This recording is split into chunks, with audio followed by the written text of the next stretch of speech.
Welcome again to another edition of the News Team. And as usual, joining us from North America, Jing Reyes is in San Francisco.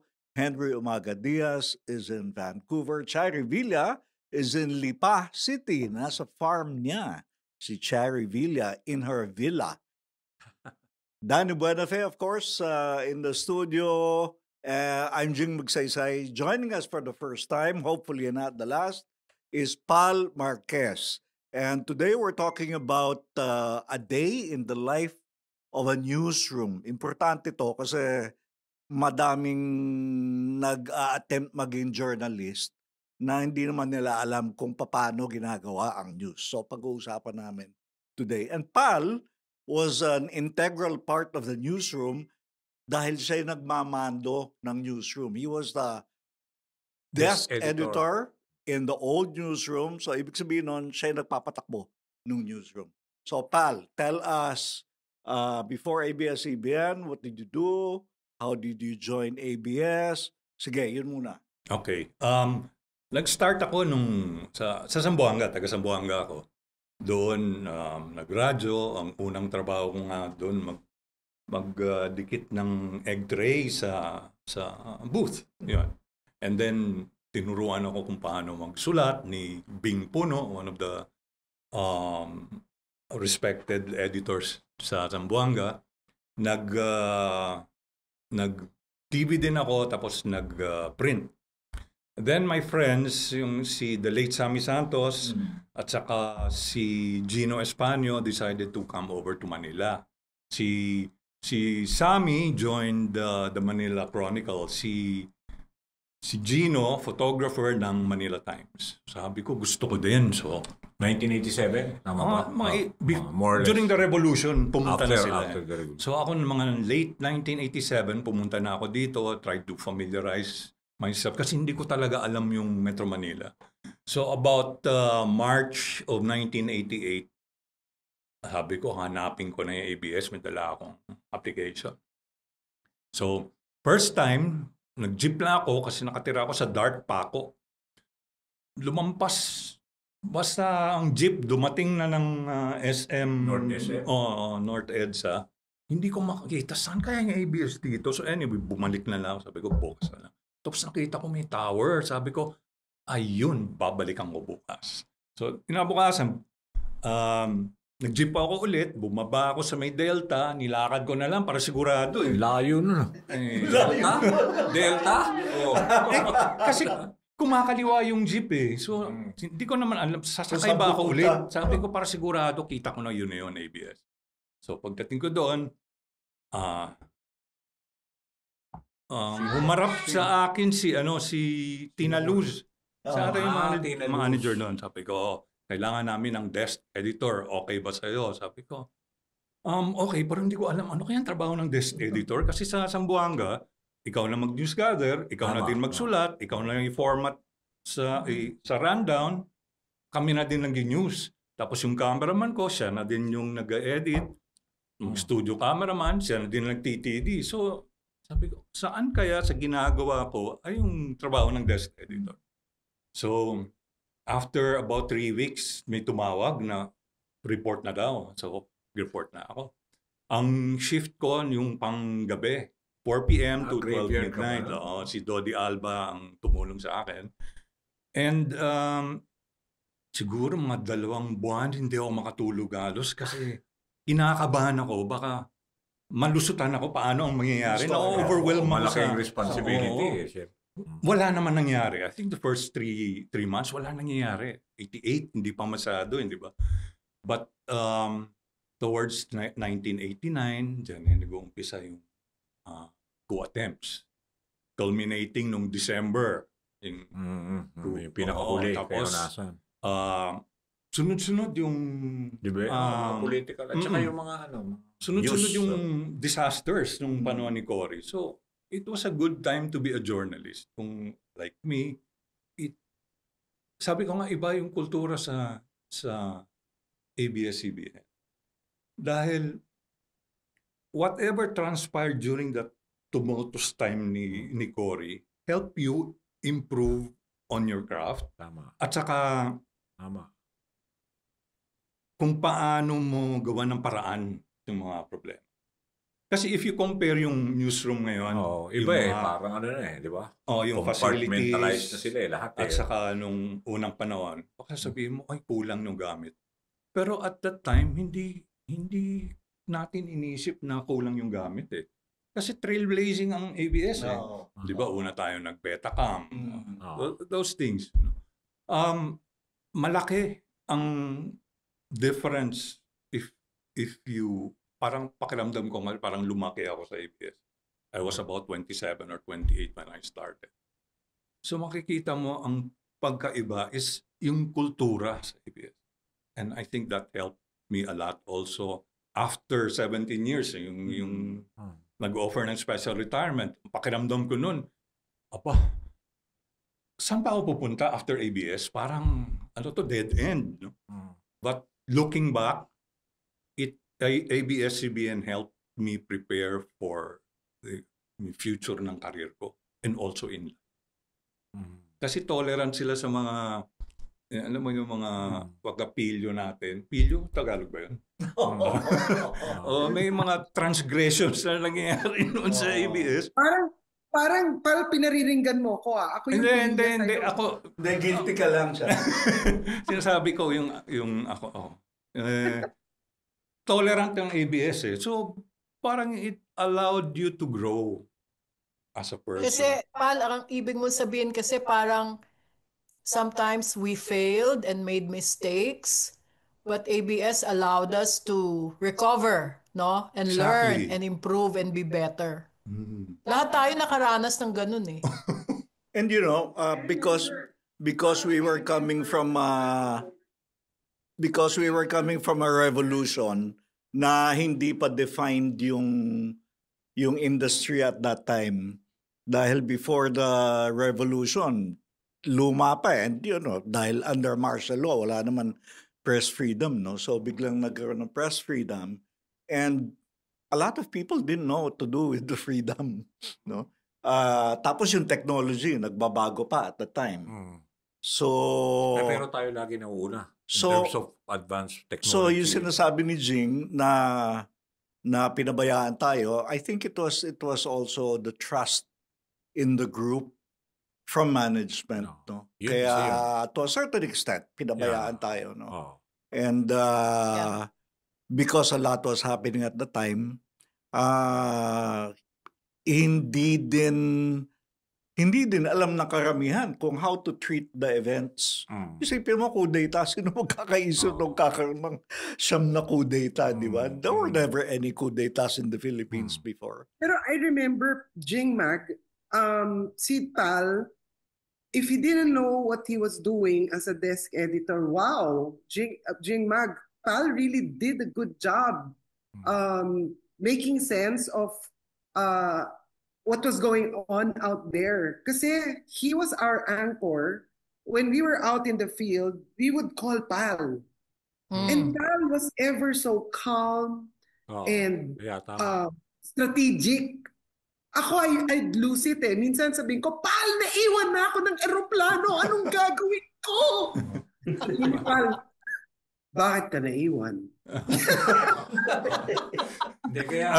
Asan yung tape mo? Naalala mo yun, Pal, yung kay Noble.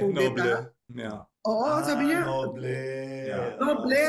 Cagayan de Oro. Alexander Noble. Yeah. You siege. Sabi ko talaga, Pal, naiwan ako. Pero, may nahanap ako isang maliit na eroplano. Dadalhin dyan yung... Teka muna, sorry. Saan ka naiwan? Naiwan ako sa Cagayan de Oro. Papunta dito dapat. Wala siyang mapadala. Wala akong way na ipadala kasi naiwan yung tape niya. Way na nagdadala kay Senator Pimentel din, Aquilino Pimentel. Flew in, sabi ni Pal, hintayin mo yan at lilipad paalis yan. Kasama niyan si June Bote.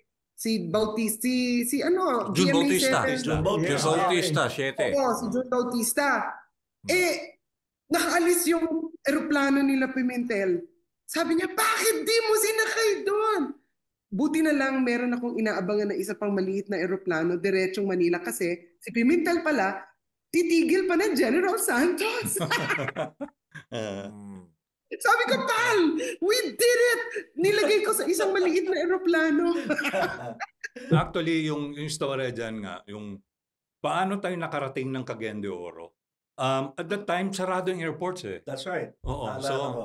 ang maganda kasi ang samahan sa ABS dahil during work, after work, kahit weekends, parang gusto ko pumunta ng newsroom, tumambay doon. Correct. Tama, gano'n naman. Lalo sa lahat, gano'n naman Correct. tayo, di ba? Oo. Lalo na pag may crisis, di ba? Isa, mainit sa bahay. Mabuti, aircon. Oo. Hindi, maganda kasi tapos kung biglang May mangyari. nandun ka na. Kaya, Kasi sasabihin ni Angelo, bakit? Mag-jeep lang ako eh. Tagal na yun, 2 rides yun, sabi ko. Saturday, Sunday, tambay lang ako sa newsroom. Hindi, pero So, ibig sabihin, magkasama tayo lagi. That's true. Oo, kasama tayo lagi. We spend more time in the newsroom than at home. Hindi, kaya nga, that's how I remember the newsroom talaga. And akala ko uminit ang ulo sa akin truly ni Pal, no? Kasi ang galit siya sa akin noon eh. Pero pag uwi ko, sabi niya, Chari, halika, kain tayo. Oh! Ganon? Inuman tayo pala. Across ABS Across lang ang ABS inuman. din. Kay Manay. May karindera doon palagi kami. Anyway, as I was saying, nahanap namin ng tinitingnan namin ng mapa, tapos sabi ko, uy, Camiguin, parang may drawing ng airstrip. Oo. Sabi ko, Jingmag, may airstrip. Kanino kaya yan? So anyway, nahanap namin, tinawagan, tapos nagpaalam sa management, pwede ba mag-hire ng I remember. aeroplano? Kaya nakarating sila ng Cagayan. Tapos nag-boat. Camiguin, nag-boat. Nag-boat kami. Kasama ko si Exactly. Vic Lima. Inilanding nyo kami sa Camiguin, no? Oo. Gabi na. We needed to cross to get to Cagayan de Oro. So sabi ko, mag-boat tayo. Meron dyan maliliit na boat. Sabi, medyo delikado, Chari, kasi malalaki na waves gabi na. I don't care. Sabi ko, I need to get there. Si Vic Lima, Chari, bukas na lang. Hindi, Vic. Ngayon na. Henry, bakit ka tumatawa? Tapos kumakain ako lanson. Marami na ako naalala kay Vic. Kumakain ako lanson. Dapat maimbitahan natin si Vic Lima dito. Kumakain ako lansones. Si Vic nakaganto sa raft. Talaga sabi niya, kasi mga malalaking barko yung nakakasalamuhan namin. Gabi na kami nakarating ng Cagayan de Oro. And sabi niya, Chari, ako magbabantay sa airport, pumasok ka ng kampo. Sabi ko, sige. Para nakakaisa si Vic, sabi ko, siya sa airport, ako papasok sa kampo. Pero pumasok ako sa kampo. Nakausap ko si Alexander Noble. Yay! Scoop! Pero naalala ko si Vic, di ba siya yung sumabay, sinama niya si Jessica Soho sa aeroplano? Sa helicopter. Sa helicopter ba yun? Di ba? Ibang coverage. I remember that na talagang galit na galit si Larry Nang, di ba? Noong time Ibang na yun. coverage yun. Ibang coverage Oo, yun. di ba? Kasi wala pa tayong sense nung scoop. Parang ang kay Vic, pakisama yun, di ba? Parang kasama ko pa rin kahit anong channel ka, kahit anong dyaryo ka, sakay kayo kasi ang bait ng mga Lopez, binibigyan tayo aeroplano, helicopter, ano kailangan. Helicopter. Oo. But wait, let's talk about the reason we invited Pal is because we wanted to talk about a day in the life of the newsroom. So, paano ba ang buhay sa newsroom? Ano ba ang ginagawa namin mula umaga hanggang late at night? Gusto namin pag-usapan to kasi ngayon ang daming fake news, di ba ho? Tsaka ang daming kunyari journalist na nung sinita sila, ang sinabi nila, hindi ho kasi yun ang narinig ko dun sa ganito. Yun narinig ko sa... So how do you get the news? Balik ko tayo dun sa paano ba kinukuha ang Yung balita? old school, Yung old school, no? Oo, di ba? Pero ako para sa akin, the old school is still the school. Kaya nga, still the same way how it's you still the Parang same. ano gather naman, the Jing, news. hindi mahirap baguhin yung best practices, 'di ba? Lalo Oo. na ang news gathering. Sabi nga ang tingin ko nga diyan, the day begins actually the night before, hindi ba? Because Correct. it's Correct. story conference. Correct. The story Correct. conference So we happens still do like that, di ba? the night Story-con. before, Yeah. and then another story conference in the morning. Tuloy-tuloy 'yon. Ilang story-con nga nangyayari sa atin, di ba? Nung bago pa ang ABS, hindi pa ganun kadalas. Kasi remember, Pal, dalawa lang ang major news natin noong Right. una. TV Yeah. Patrol at Tsaka saka World The World Tonight. Tonight. So, Pero ikumpara tumatawag mo ang ngayon, ang producers dami. Tumatawag ang producer sa Kaya desk. ngayon, Kahit walang formal differentiate. Yeah. story ko. Noon Yeah, kasi yan, maliit Pal. lang tayo. Pal, ikwento mo yung unang tatawag panahon yun. na. Ano na mga storya. Tatawag sa iyo yun mga, anong deployment. Si Ganito. Becky Cabrelian. Di ba? Tama ba? Si TV Becky, Patrol. and then si Jen. Ah. Basta tatawag yan. At that time, kahit konti lang yung reporters, ang gagaling nyo eh. Tinatawag ba yung storya? At least pag tinanong ako ano yun ng mga storya, alam ko na. Alam ko na ano yung storya. Pero nag-storycon tayo noon, di ba? Meron ba noon? Story conference? Kasi when I came in, alam ko may story ko na in the morning. Pero noon, kasi believe din ako kay Pal noon, very cool nga, sabi nga ni Chari, how do you traffic, di ba? Kata Inocencio, nasa Malacanang. Tapos, di ba, ikaw, di ba? Ikaw yung general assignment. Tapos si Ses nasa defense, si Ses nasa Senate, si Chari nasa defense. Yung ibig sabihin, how do you yung gano'n, yung ita-traffic mo yung mga reports para lang ma-include dun sa major news program. You all did your part, actually. Kaya Pero alam mo, Danny, magaan ang trabaho. I should like to emphasize this, especially for young journalists out there. Ang lakas ng beat responsibility ninyo nung araw, mga reporters. That's something I truly, truly appreciated. And whenever I compare that with, the new newsroom, ang laki ng pagkakaiba. Kasi, alam mo, ang isang Malacanang reporter or a Congress reporter or si Jing Magnon, si Danny, si Chari sa defense, ang daming story submissions in one day. Quota, no? Hindi ba? So, kumbaga, kaming mga producers, ang dami namin pagpipilian. Si Pal bilang desk editor, talagang hindi tumitigil sa pagkuha ng summary, di ba, Pal? At saka pag-determine kung ano yung placement sa lineup. Nag-uusap pa si Pal with the producers to discuss kung paano ila-line up ang mga storya ng mga reporters noon eh. Oo. Kasi kailangan naman talaga ang constant communication. Dahil limited din at that time, sa atin, hindi natin masabi na limited. Pero ngayon, looking, if you compare X number of news teams ngayon, noon, 8. But kailangan yun dahil sa requirements ng news. Tagalog ang patrol, World Tonight, English. So kailangan makukuha mo ng summary para ma-advise mo na din yung reporter, ito yung mga storya.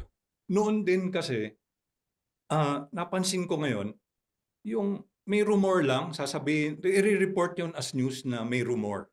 Wow. Sa atin noon, hindi pwede yun. Unless it's a persistent rumor, tapos merong isang official of government who said that na meron silang. Otherwise, hindi natin ine-ere basta rumor. Hindi. So you validate, kasi iwas sa kuryente. Which brings me to the question, Pal. No? How did we, from your point of view, as desk editor, and handling the operations, how did we see to it that we were protecting the integrity of the news, the truth, the organization, the truth that we were gathering?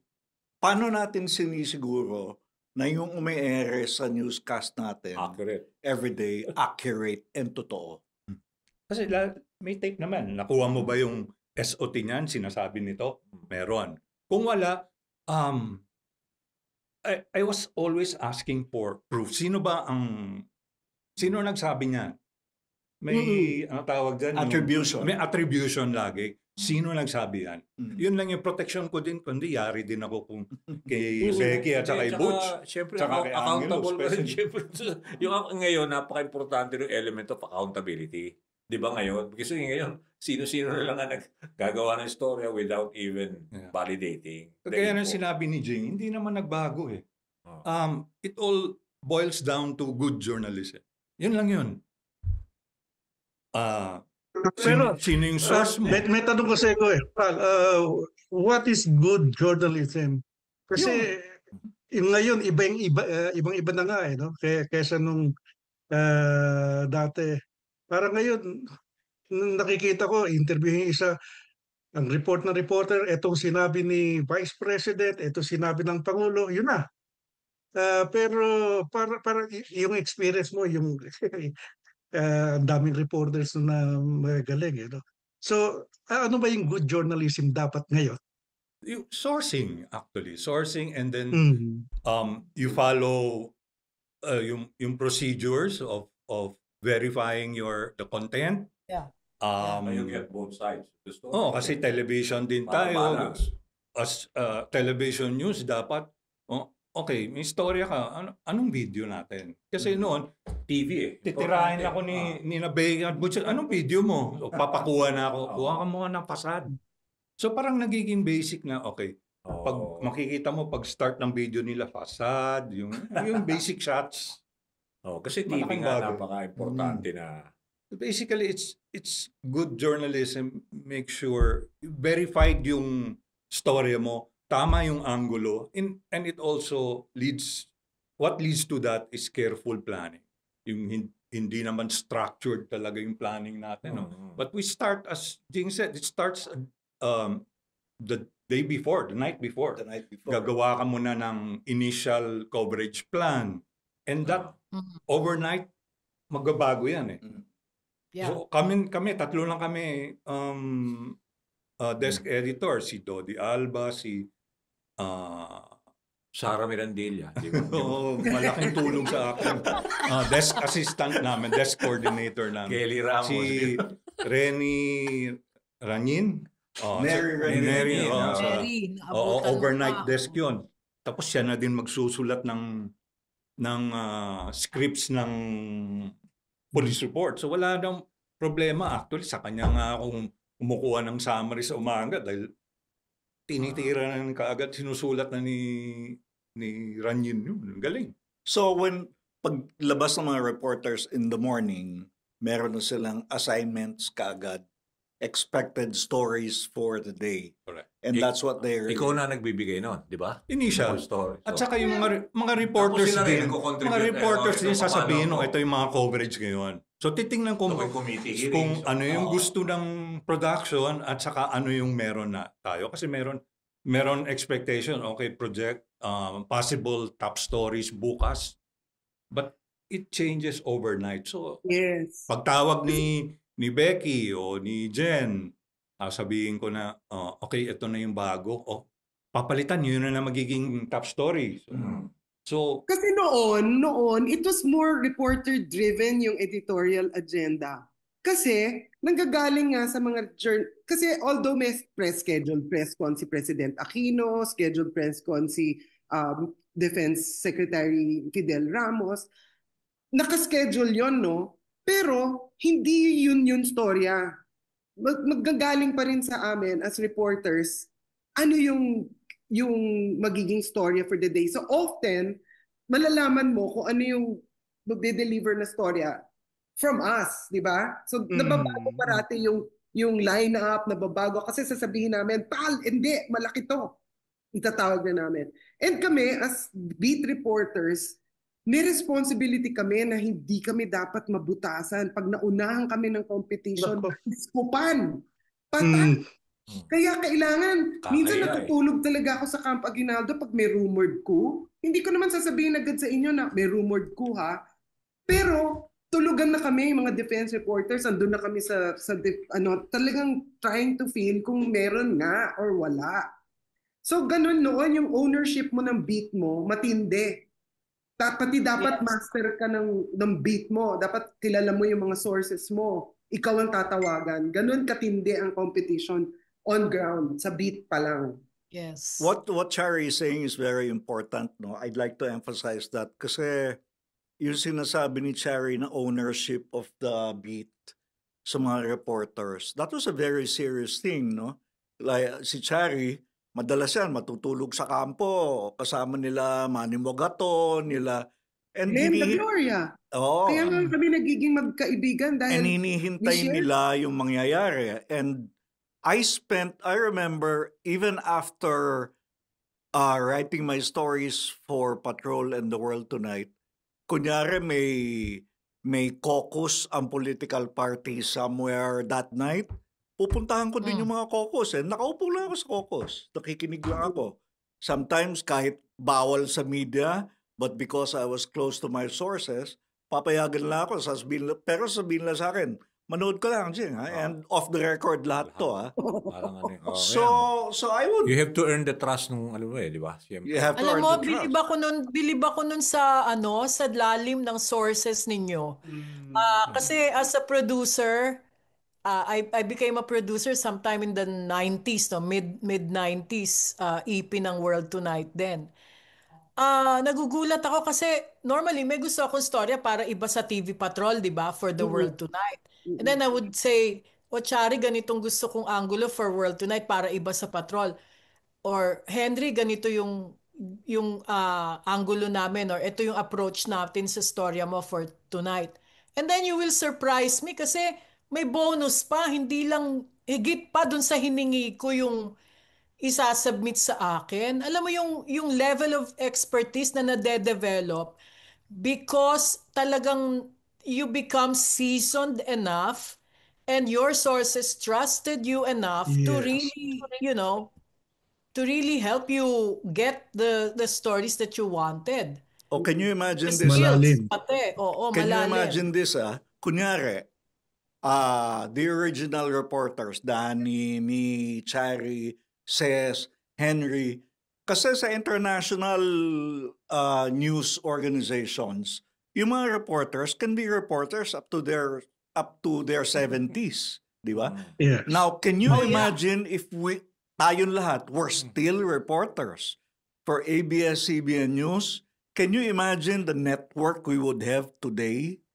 Ayan. Kung nag-umpisa Mhm. tayo noong Yeah. 1987, di ba? Kaya lang ang problema sa Pilipinas dahil May dahil retirement corporate age. dahil corporate din ang organization Hindi mo pwedeng bigyan ng race ang reporter kung di mo siya ipo-promote. And sometimes you promote the person to a level that he's not useful anymore. Mas minsan, mas prefer pa niya yung field reporting. Di ba yung mga Exactly. ganun Kahit sa US, Exactly. di ba, mas gusto pa rin nila yung So they go out. siguro, yung news organizations, kailangan i-rethink yun, no? I mean, sayang like, we gave Hindi them lang a better ikaw- part hindi of lang our ikaw lives. nagsabi, no? Kahit si Freddy Garcia, Oo. binanggit niya yun. Siguro kung lumalabas pa kayo, yun noon, nabanggit niya yun before Mas, binanggit pa ni Freddy binanggit yun? ni FMG yun actually sa isang group, tapos narinig ko rin na sinasabi niya. If we have gas pa rin, kayo, sila Chari, Danny, sabi, lumalabas pa rin kayo sana. Yung mga ganun. Pero yun nga something na you can, para i-rethink, di ba? Na, Di ba dapat sa ganun CNN, ang highest paid yung lumalabas si Christian Amanpour? Di ba siya kasi naggalit. siya yung price journalist nila So, pinoprotect nila yun. Pero editor lang before yun, di ba? Sa desk lang siya. Tapos na-assign na siya sa field. But I'm going back to Pal. Pal, how do you, on a daily basis, how do you protect the truth, the integrity of the information? How do you make sure that the reporters don't have their own agenda? Well, number one, Baka PR lang ang dating. Ano, Storya, di ba? Yun, dami di ba? ganun, kasi dinideclare na ma-reporter, ito press release. Kasi sinasabi ko, advise nyo lahat kung ano meron. So, isang tawag niya na advice ng mga 6-10 storya. Para pagbigay ko sa producer. Pag sinala mo. Oo. O ano yung, sige, ito. Ano pang sinabi? Let's say sa press con, ito. O yan. Yan ang aanggulohan natin. May soundbite ba yan? So, yung verification natin is just make sure it's accurate. You have it on tape. Especially if it's controversial, if it's an important a statement, you must have it on tape. Hindi ko naabutan. Habulin mo, kunin mo ng sound. Kasi baka mamaya, mag-deny yun, at least you have him on the person on tape. Oo. And it's very important that a person like Pal, because yung sinasabi ni Pal ngayon, yung dapat ganito, dapat makuha nyo on tape, dapat ganyan. So, Pal is the gatekeeper. Yeah. So, it's important that every news organization has a gatekeeper. It's also very important na yung gatekeeper na yon yung integrity, mataas ang level. Kasi may gatekeeper ka nga, yung gatekeeper mo, nabibili naman, di wala din. Yeah. Matino lahat ng reporter mo, pero yung gatekeeper mo, nabibili, bali wala. So, importante na yung gatekeeper mo solid. hindi nabibili, hindi nawawasak, alam kung ano yung direction ng storya. And this is what we did for decades. Ang importante in the dyan, newsroom. kasi napansin ko after ABS, yung mga ibang networks, yung mga reporters, yung reporter i-advise yung stories, paminsan ite-text lang or send lang sa'yo so walang engagement. Dapat talaga i-phone in mo yan para kausap mo yung reporter. Kasi mamaya, habulin mo, ano yung, para kung lahat ng gusto mo i-clarify, nandun na sa conversation yung pag-advise ng storya. Parang isang beses. So na-compare mo yun when you move to another station Makikita after mo ABS, especially ng makikita mo bago. yung training from ABS somehow nakatulong when you transfer to another siyempre, network. Ibig nakausap sabihin, mo ba? siyempre bagong batch na naman to. So ibig sabihin, nakita mo yung somehow yung change ng the way they do the story. Or te-text lang sa'yo yung summary. Hindi pwede yun. Hindi, tawagan mo. Nakausap mo ba? Okay, kaya nga. So somehow iba Tawagan yung... mo, kausapin mo. At saka, masipag tumawag yung mga... wala naman tayong tataw. Naalala ko noon. Wala pa tayong smartphones noon, di ba? Wala pa nga. Para mag-report, kunyari nasa field kami, no? Kunyari ako, nasa field ako. Tapos hapon na. Kaya nga. Kasi ang TV Patrol, 6 o'clock, di ba? So, kailangan 2 o'clock, 3 o'clock, tumatawag ka na kay Pal para alam ni Pal ko ano yung storya. Na ila-line up para na. ma-line up na, para mabuo na yung storya. So kami, pag 2 o'clock, 3 o'clock, nasa field kami, humahanap na kami ng sari-sari store. Kasi yung sari-sari store may yung babayad ka ng 25 o kaya 50. Magkano ba? Hindi ko na maalala, Chari. 25 centavos? 25. Minsan nga. 25. Alala mo, Pal, yung Baguio earthquake, syempre, 99. mga bahay-bahay na lang ang may mga telepono, wala namang cell sites din noon masyado. So makikikatok ka, sabihin mo, tao po, pwede po bang makigamit ng telepono nyo kung pwede? So pwede yung tumahimik kayo habang nagre-report.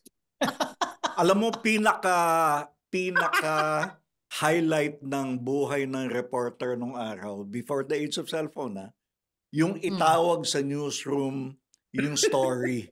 Because that is the job of the day. Yes. Napaka-taxing, pero... Kaya naalala ko, pinapagalitan ko pa si Jen.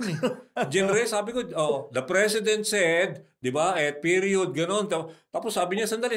Tapos hindi niya makuha kagad lahat. Sabi ko, ano ka ba, meron pa akong committee hearing? Kasi nagko-cover ka ng news kasi, di ba? Oo. Yung ba yung, wala pa yung, ano ba yung fax machine? Wala pa fax kasi noon Wala pa. Di ba yung fax, lalagay mo lang yun, madali na, di ba? Pero noon talaga, word for word, you have to dictate. Ewan ko nga, buti na lang pag sinasabi ko sa mga bago reporter, di nyo dinaanan yung ganun eh. Naalala, nasa ano ako noon, Hulo, yung camp ng Marine sa Hulo. Yung kampo ng Marine sa Hulo, isa lang ang telepono. Sabay-sabay yung deadline ng mga reporter, di ba? So, pagdating ng 3:00 ng hapon, ang haba ng pila dun sa telepono. Pag nahuli ka sa pila. May nalaman akong secret, military secret. Kasi nga nung ano ba yon yung rebellion, yung napatay si General Florendo o Ka Florendo? Sa Cagayan. Cagayan. Florendo. Cagayan ba yun? Cagayan, sa Cagayan yun. Okay. Meron palang way, walang telepono, walang cellphone mo, wala noon. Pero napatay nga si General Florendo.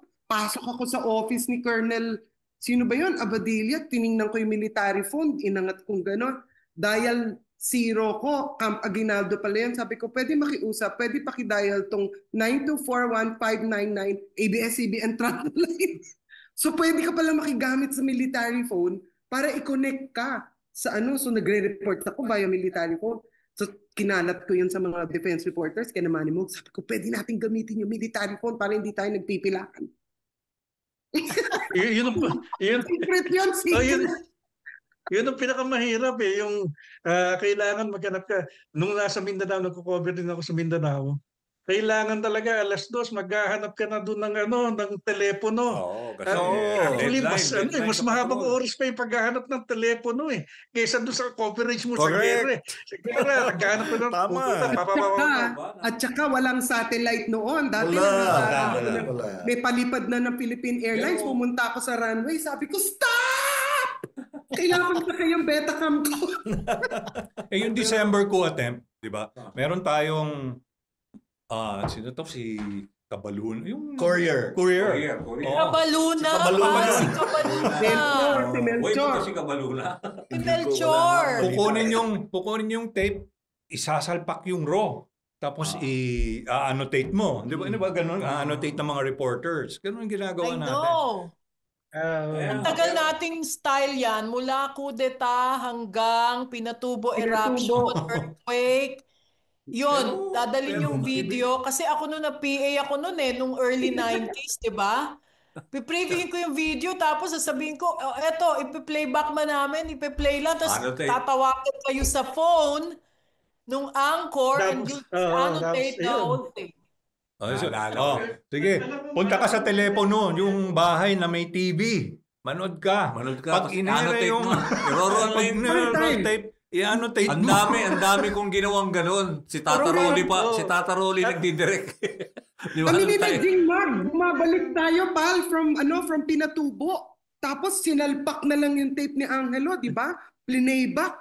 Meron palang kuha si Deo Geronimo kay Vic Lima. Naliligo. Pag-rip. Hindi na na-edit yung video. Hindi na na-edit. Okay, Hindi tayo, kasi sabi ko, piniplay ng Raw talaga. Pero Ayan, pag ganon, binabawi naman ng TD. Nagsuswitch back to hindi, studio. Pero nakuha. Oo. Kaya lang yung Wala naman nakita eh. Kaya lang yung nag-annotate nabibigla din. Siyempre, ito. Kaya lang, pero mas mahirap kumuha ng balita noon, pero at least nagawa naman noon no? Effective naman tayo kahit paano. So I can imagine yung ngayon, yung because of the, di ba, yung advanced na ngayon sila, digital na lahat yung ginagamit. Parang feeling ko mas madali na ngayon mag-transmit sila ng video kahit ngayon sa dihig. Ikaw lang mag-isa, makakapagpadala ka na ng video eh. Lahat diba, ng Charis? tools, kung meron tayo noon, na ewan ko na. Oo. Tsaka alam mo, na maganda ang storya mo, kung pi-play lang video, i-annotate, interviewin ka ng mga angkors ng pagkahaba-haba. Uy, barado yung mga angkors. Maganda yung storya. Piga talaga. Pero ang danger ngayon, na-notice ko, wala na ngang Jing Mag, yung sinasabi mong gatekeepers. Kasi ngayon, when you're out there and you shoot... You can create your own content. No, tama. Yun na. Whole thing, kahit yung moment of death na dati unethical and not for us to show, is already on your... Are they showing that now? You mean kung sinong mga social media? Yes, Social moment of media. death, Pinifake pati death. Di ba? Mga ganun eh. Hindi natin pinapalabas yan. Kasi nga, it's desensitizing people na hindi yun normal yung moment of death. But then, if you keep showing that, you desensitize people and then it becomes normal and acceptable. Kasi we had to go through, alam mo, after yung mga traumatic experiences natin, seeing dead bodies, ABS-CBN had the HR had the right thinking of, si Dr. Hani Karandang gave us, trauma psychiatry. The briefing to our people. Yeah. Because minsan traumatizing talaga, maraming beses traumatizing yung dinaanan nating events that we had to cover. Pero ngayon, I can imagine that people are seeing on screen what we saw na dati na-edit out pa. Ngayon, hindi na. It's out there. Because the gorier the video, the more the likes. So, ang daming nag-aggregate na news. There are people who just create, kunyari, Philippine news sa YouTube and then just get videos kung saan-saan para silang newscast, para silang news organization. Di naman kanila yung video. And they show the raw video. Yung sinasabi ni Shari, they show the blood, they show the gore, they show the faces of those who died, they show the faces of children, everything that we did not do in our day at ABS-CBN, ginagawa lahat ngayon. Is that good or is that bad? Some people will say it's good, wala silang pakialam kasi pinagkakakitaan nila eh. But you know, May tanong kay Pal. Ha? Tanong ko kasi nung panahon na yan, di ba? Ang tanong ko lang, how did you deal with yung ego sa newsroom? Kasi ikaw ang ano nun di ba? Sinusumbong ko kay Angelo. Pinaka-powerful nun sa pag-deploy, sa pag-ano. At hindi naman nawawala yun yung mga ego sa newsroom. Paano mo... Parang hindi problema sa akin. Paano ka nag-deal sa mga ganun? Yung mga ego, yung mga complex personality, mga complex. Meron naman mga isa o dalawa. Pero manageable. Oo, gawa mo lang na paraan. Kasi ang concern ko, paano na pagdating ng producers, wala pang laman ng advisory ko. Mm-hmm. Yan lang yung lagi. Ikaw lang naman, Henry, yata ang problematic mo kay Pal. Hindi ba? Hindi, madaling pakisamahan si Henry. Tsaka si Gas, di ba? Basta si Henry may tape ni Fred Panopio, okay. At saka Kopio. Pero ako, nag-desk editor din ako. Ninenervyos ako mga storya ni Henry. Sabi ko, mababack up mo yan, Henry. Kasi Ako si Henry talagang ganyan ng mga storya niyan, Chari. Super lalim. Parang, sino nagsabi, Henry? Pero Henry, kailangan lang. Henry, kailangan stricto ka. Pag desk, dapat stricto. Oo. Ano ibig sabihin ng stricto, Pal? Deadlines. Kung lahat ng requirements na dapat videos, pag-advise mo, dapat kompleto. Justified nila. Kasi mahalata mo naman yun. Pag-advise ng story at tatanungin mo, napansin namin, sino pa nandyan? Nahalata mo na wala sa doon. Minsan, ganun So, gagawa mo na ng paraan. Meron ba noon? Meron. Si Pia. Sabihin na natin mga pangalan pa. I-guess naman natin dito. Masipag din yan si Pia. First time nga din-deploy was yung December ko at 1989.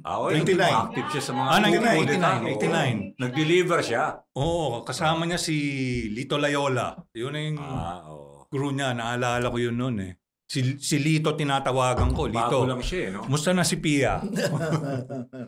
Di natin alam, PMA-er pala ang boyfriend. Oo, ang lalim ng source. Ang lalim.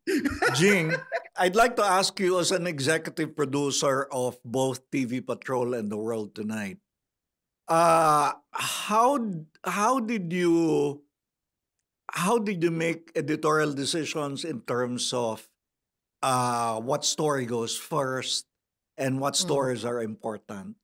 Ako, Jing Mag, importante yung yung impact of the story. Marami bang maapektuhan ng storyang to?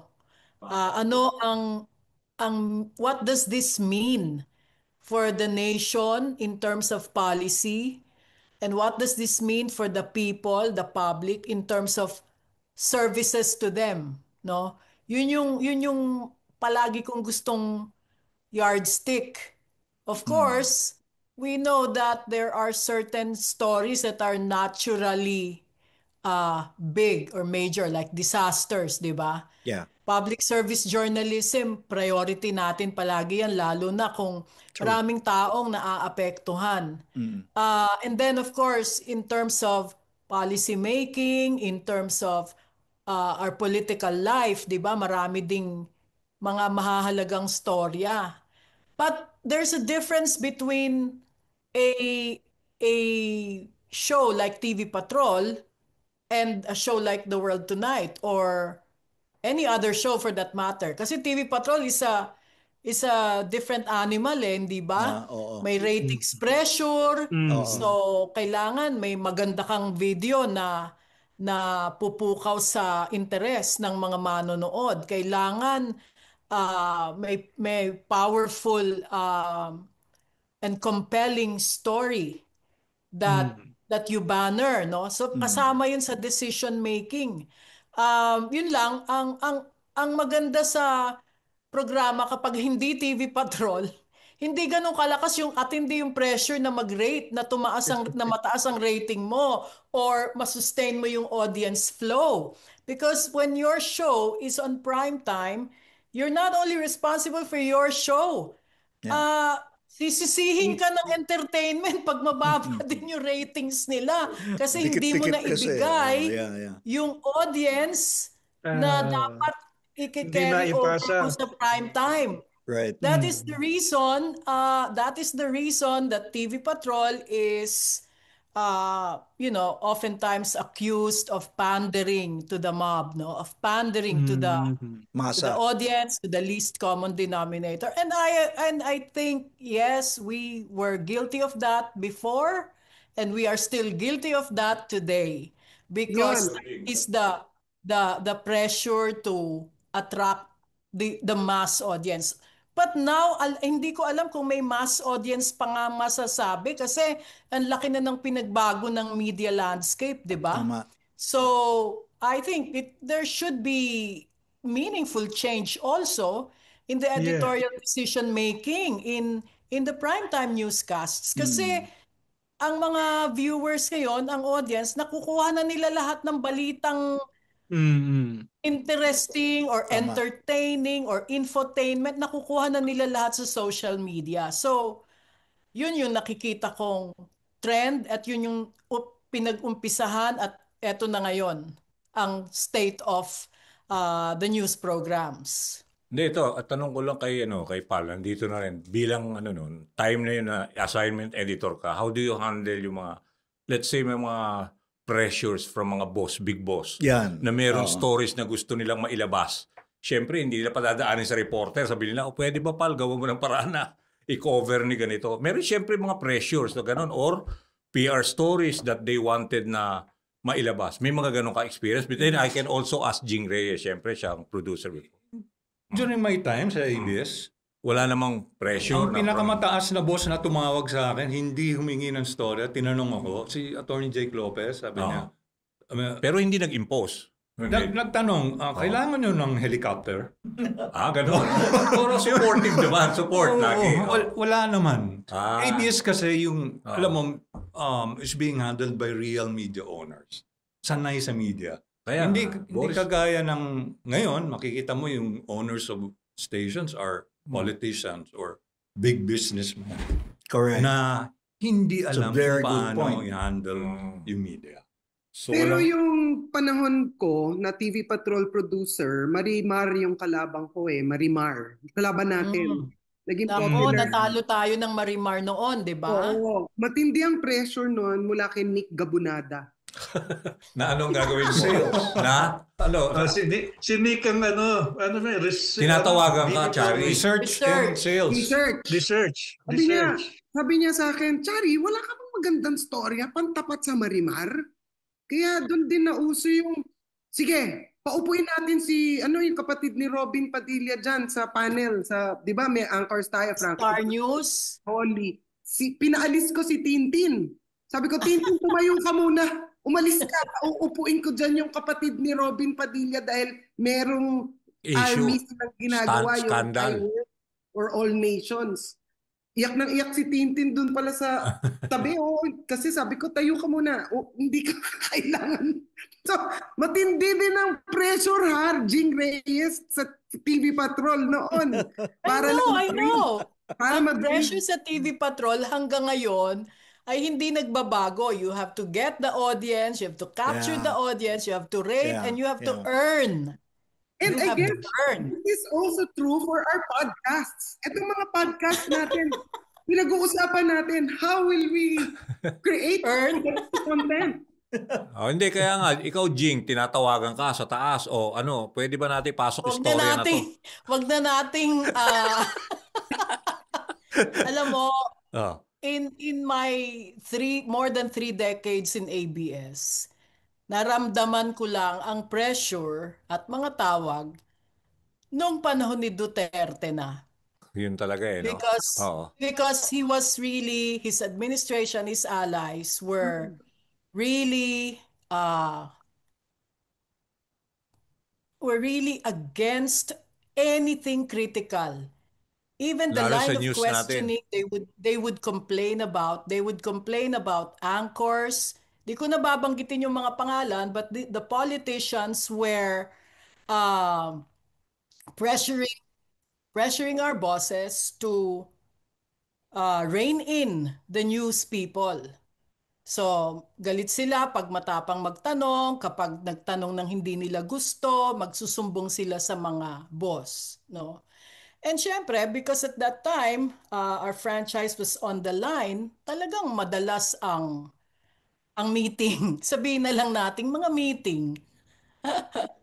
But I fiercely guarded our editorial independence, but I must admit that I wasn't always successful because the jobs of 11,000 plus workers We're on the line. were on the line. Yun It's on the line. yung mahirap Hindi lang ikaw yun, di ba? Parang marami madadamay, di ba? Si Jing Reyes, ito lang, called me up nung Duterte time. Sabi niya, Chari, and you were asking help to explain some parts of the code of ethics that could protect news people sana from these pressures, di ba? I remember that, Jing Reyes. Tapos sabi niya, tapos napag-usapan nga natin na parang grabe yung pressures noon. And even the code of ethics thrown out the window. Hirap. I could imagine, Jing. And the politicians also were using our code of ethics against us, our own code of ethics. Yeah. Kasi sinasabi nila, sabi sa code nyo, ganito dapat ba't kayo nagre-report? Alam mo yung they are interpreting it for their own interest.